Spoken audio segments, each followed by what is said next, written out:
Boy, let me tell you, they got some stuff with them, man. Welcome back to the channel. I'm Mr. Bouquet, aka Brian with Bouquet of Baton Rouge Lawn Care and Landscaping. Normally on this channel, we talk about all things lawn care and landscaping. I try to help people level up their lawn care and landscaping business.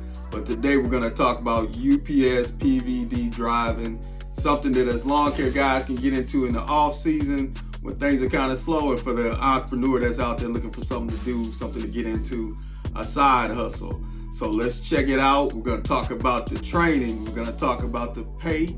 We're also going to talk about a day in the life of a PVD driver. And I'm going to give you 3 red flags that I noticed while doing the job that may help you out in your journey with UPS. So let's go. One of the most important things you want to be aware of when you're applying for UPS is the date. Okay, the important dates that you want to be aware of are going to be the end of October, right around Halloween. You want to make sure that you're on there, that you have an account set up so they can see your notifications when the job does appear.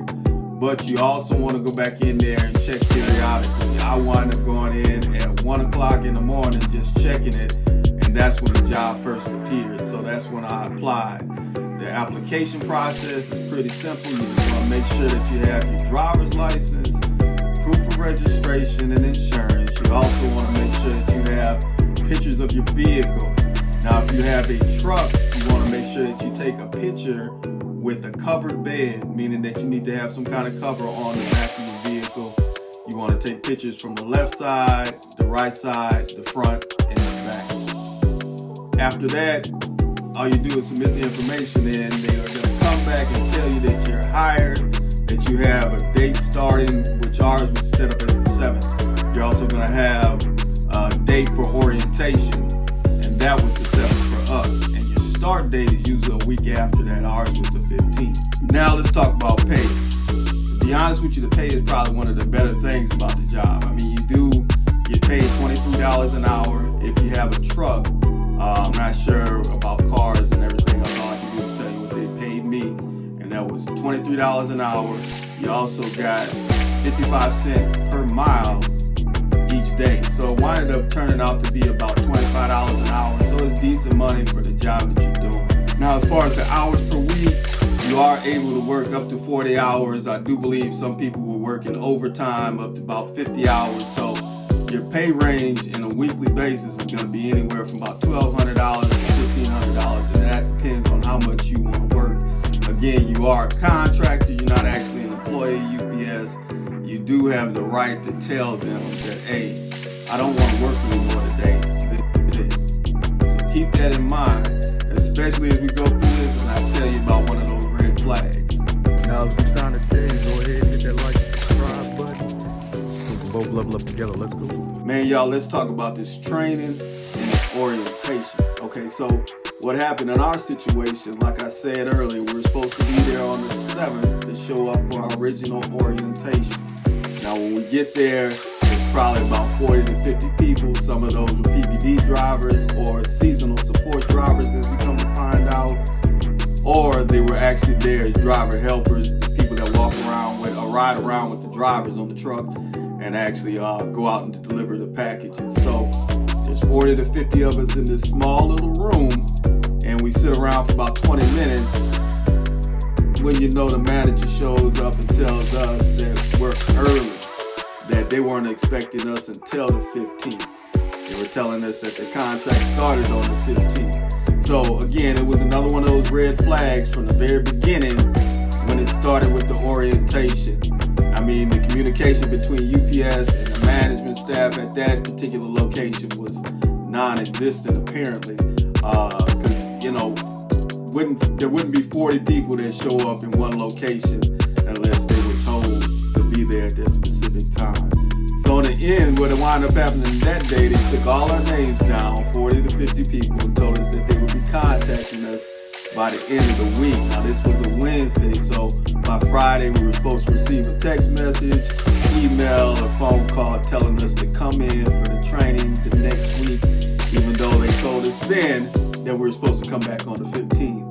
So again, another red flag, and another red flag for you to pay attention to is that disorganization in the very beginning with the job. So like I said, we were expected to show back up that next week. with all the red flags that were going on. I really wanted to see what the job was about. Like I said, the pay was good and everything. So what I decided to do was show up that next Monday. That next Monday, I walked in and was greeted by the top dog at the facility. And I asked him, I said, well, we still got training? And without even turning around and acknowledging me, the man said, yeah, and just kept it moving. So, you know, I understand how that can be with the high pressure, people coming in asking you for a particular job and things like that. I've been in management before, so I get it. But again, this particular situation seemed to me like it was just a little bit funny, you know, like nobody really knew what was going on. So I showed up again the next day and asked them if training was going to be at 9 o'clock the next day, like we were told on that Wednesday, which was the 15th. Given the same answer, yeah, training will be tomorrow. So I show up on Wednesday at 9 o'clock, actually got there at 8:30. Around 9:15, we're greeted by the manager of the PVD driving in that particular facility. So we were told at that time that they were no longer hiring, that there were no more jobs available. So they were going to take our number down and give us a call if they didn't have anybody, if people didn't show up or something like that. So, you know, again, it was a bunch of confusion. At this point, I'm thinking to myself, I want to find a different option, something else to do, something to get into, because I just don't like sitting still. So I headed on home. Before I got home, which is about 7 to 8 minutes down the road, literally, my phone rings with the same manager telling me, hey, are you interested in working for UPS today? And I'm like, I just left there. Again, another red flag. I just left there. I get home. You're calling me to tell me that you're ready for me to work. As far as I'm concerned, that doesn't really respect my time and my energy that I'm putting in. So, you know, again, that was another red flag for me to pay attention to. But needless to say, I went ahead and went on with the job. So let's jump into what a day in the life of a PVD driver is like. So this is a prime example of what I'm talking about. Okay, so clearly down there is the house, the location that we're delivering the package to, way down at the end of the road. Yeah, all these buildings that you see on the road have different addresses. You don't know what's going on back here. So again, you know, your safety is something you have to be concerned about and be worried about when you're doing this job. So just be careful. Like I say, it's a good job. Is it worth the risk to you? Sometimes it is, I guess. This is kind of out of the norm for me as far as this type of trip, but they do happen. So let's go. This is what my day is gonna look like.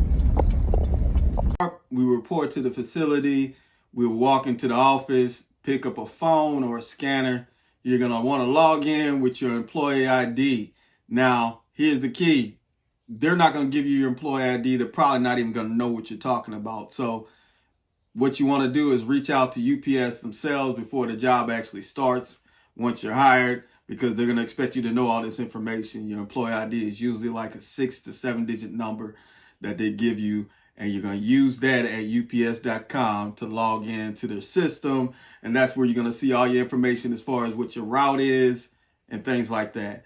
The first couple of days, what I was actually assigned to do was go out and help a driver in a couple areas, pick up like 40 to 30 packages from them, and then go from there and do that route. And then I was free to go.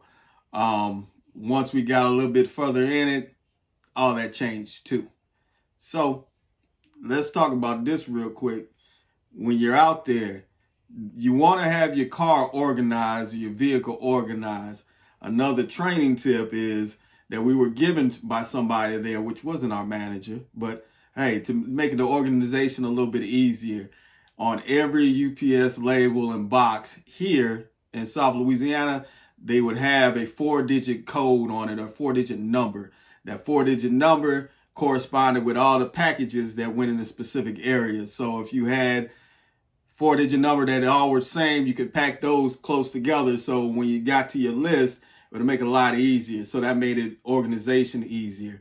The other thing you want to be aware of is when you're loading your packages up, if they're loading your packages for you, if you have a shipper or somebody like that who's actually pulling the stock, and pulling it out of a truck and giving it to you. You want to make sure that you're getting the right packages. All those will be clearly marked with your route number on them. So again, just simple stuff like that that they didn't tell us will help you out. By the way, with that 4-digit number, what you want to do is take that number with a red marker and mark it on the box. That makes it a lot easier to find when it's in your vehicle. So make sure that you get them organized together. If they say, I'll say 1100 on them, make sure you get all the 1100s together. Mark them on the box or the package, 1100, big enough so you can see it. So it's a one-shot deal. Believe me, it made the process of doing the job way quicker. So again, just those little tips and training tips, that simple stuff that we didn't even find out. We kind of had to figure that stuff out on our own or question it. Now around day 2 or 3, they actually sent me out on my own. I think it was that Friday. I was actually sent out on my own route. Now, again, we talked about the fact that we're contractors. UPS has their own drivers that work for them. One of the things that you're going to notice is that the UPS driver, they're already at a certain pay rate. They just got a raise. I'm sure everybody's heard about that. With that being said, the managers are all going to be salaried. So they're not really interested in the drivers working a whole lot of overtime and things like that, especially when they're getting paid $50 an hour. They're going to want to make sure that they get those guys in. So guess what happens? Who becomes like the scapegoat for all the work that doesn't want to get done? Us. The drivers themselves, they know that they're already going to get paid. So they're not necessarily worrying about getting the packages there as quickly as possible. They want to make sure they get as many hours as they possibly can. So they almost try to plot the drivers against the PVD drivers as far as that's concerned. So you'll be sent to a driver and the driver may not even need help. Or you'll be sent to a driver and that driver does need a lot of help. So all the stuff that they don't want to do, all the places they don't want to go, they're going to send you on those trips. Keep that in mind. Again, another red flag.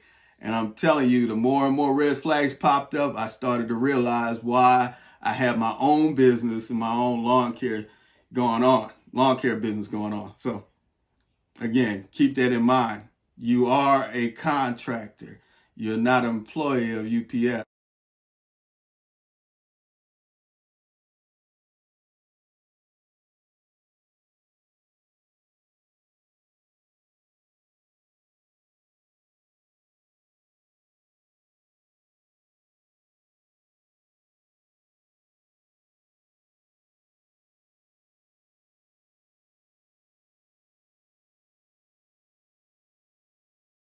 As usual, I got that text message. So I called the manager and told her, hey, well, yeah, I can go take care of that. That's not a problem.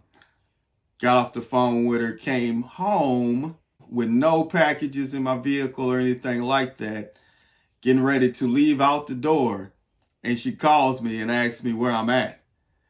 And I'm like, I'm on my way to Central, which is where she was sending me at the time, to help the other driver that you told me to help. She's like, well, where are you at? I'm like, I'm at home. I was taking a little break, 15 minutes, and I'm heading out. And you wouldn't believe her response was like, hey, you're not supposed to do that, blah, blah, blah, and just like totally lost it on me, man. So again, I know what the law is. I'm sure you guys know what the law is in your particular state. Again, red flag number 4 or 5 now with this particular job. So as you're going through this, make sure again that this is something that you really want to do. They'll give you all the, hype about the job. But when it comes to actually knowing what's going on, it's almost like it's taboo to tell people, hey, that you need to take a 15-minute break or you need to take an hour lunch during the day. So if you're working more than those 6 hours, make sure you're aware of that, or either have you some snacks in the car or some way to use the facilities without getting out the vehicle. Now, while you have package out, I completely understand that issue because of the fact that you can't, guard your vehicle and go use the facility, the restroom, whatever you need to do, grab you something to eat if the packages are in your car. So I get that point of it, but again, there's ways of doing things. My personal experience with this was not the best. Would I do it again? I would if I was in a situation where I really need the money at the time. I would do it. Otherwise, I probably would seek another way to get a side hustle. You know, you are an independent contractor. And again, don't let me steer you away from the job. It's always about the people, never about the job. The job in itself is great. So, it's the last day of PBD driving, people. Just about to head back in and turn in my vest and call it a wrap for the Christmas season. Of course, it ended a little bit quicker than what we thought. Man, it was definitely an interesting experience. About 4 to 5 weeks of a lot of hard work, a lot of this and that, back and forth with the managers, a lot of confusion, which I'm sure you've heard from other people who experienced PBD driving for UPS.